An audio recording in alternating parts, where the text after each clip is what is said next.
The Communication with Power and Impact workshop helps women at mid-management level specifically increase the amount of influence they're able to create at their organization, specifically through their communication.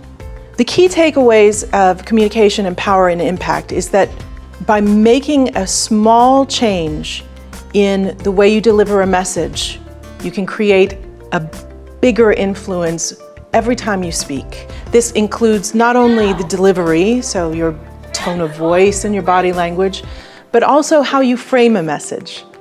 Who is the message for? Are you framing from a position of value for the organization, or are you framing from a position of value for the specific person? At some point, influence is not just doing a good job on what you're supposed to do.